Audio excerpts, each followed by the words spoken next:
In the world's richest countries, 30 years of recycling has failed to turn back the plastic flood. But in the world's poorest communities, the problem is just getting started.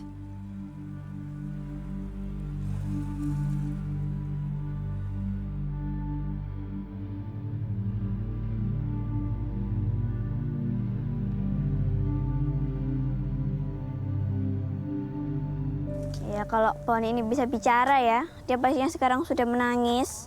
Soalnya akar-akar yang dia gunakan seharusnya untuk bernafas dengan lega, menghirup udara, dia jadi nggak bisa. Dia jadi sesak karena dicekik oleh sampah plastik. Tapi saya pernah melihat foto waktu saya masih kecil, waktu umur 5 lah kira-kira. Sampahnya belum separah ini, nggak terlalu penuh gitu ya. Masih terlihat kalau pasirnya pasir putih gitu.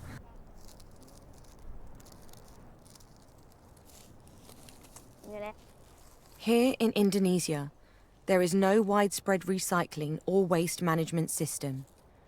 But for the world's biggest packaging brands, this is a new growth market. Ada Milo juga dari Nestle, Oreo, Mentos.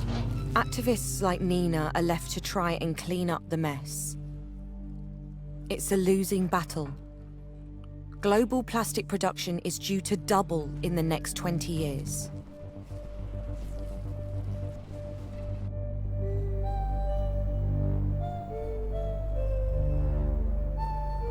We've come to Singapore. Here, vast petrochemical facilities are being built to produce plastic and keep up with the soaring demand from the developing world.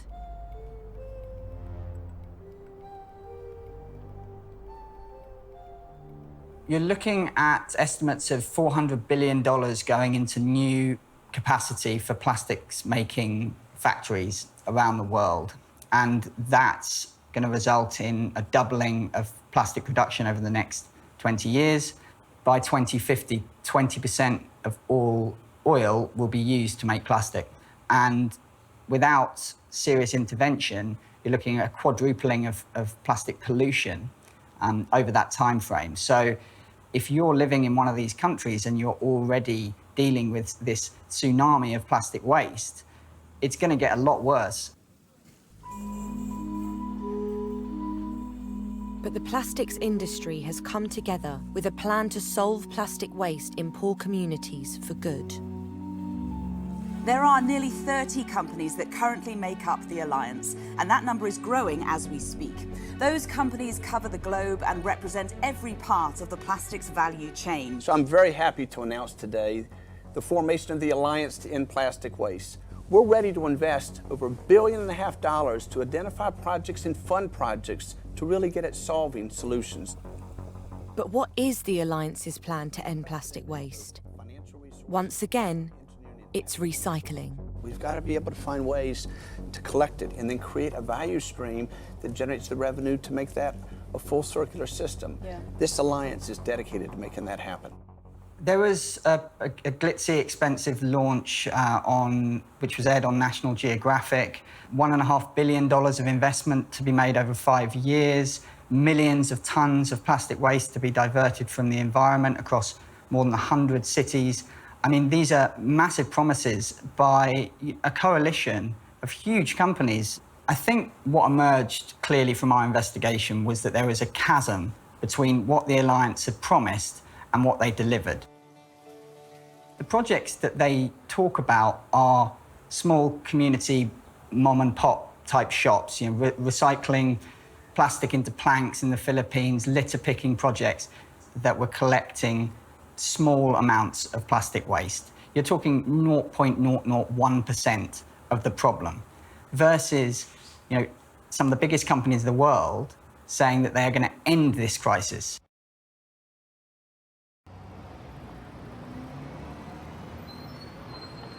We've come to the headquarters of the Alliance.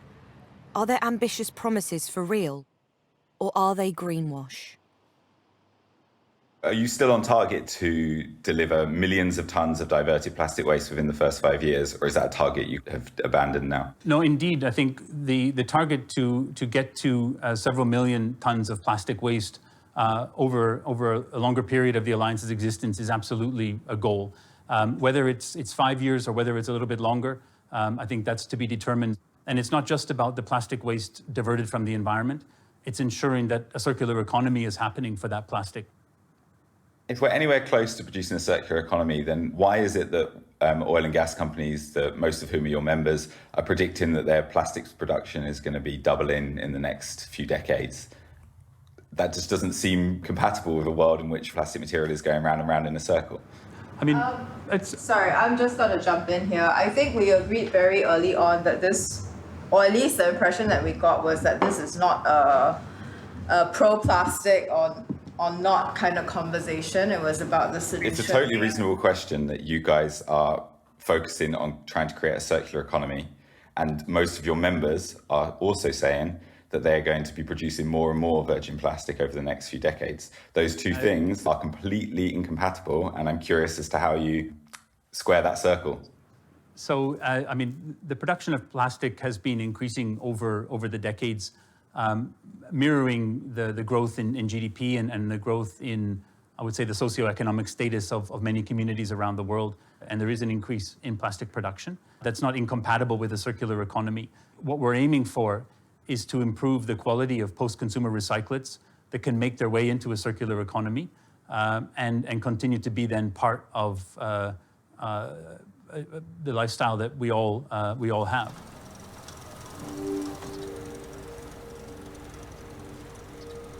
But so far, the circular economy for plastics has failed. The majority of our plastic waste still ends up in the atmosphere or the environment.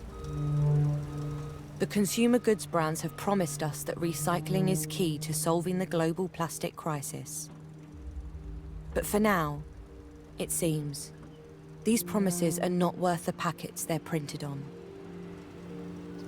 The circular economy of plastics is the great charade that the plastics industry and products company are promoting so that they can keep pushing more and more single-use plastic and packaging out into the world. Why? Because they make billions and billions of dollars of profit to do it.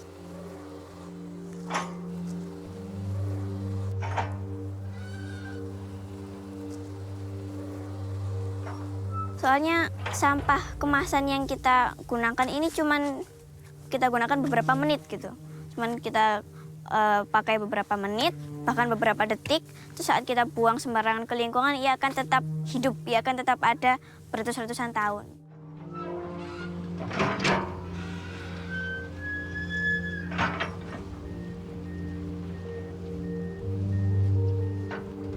Recycling is an incredibly seductive idea.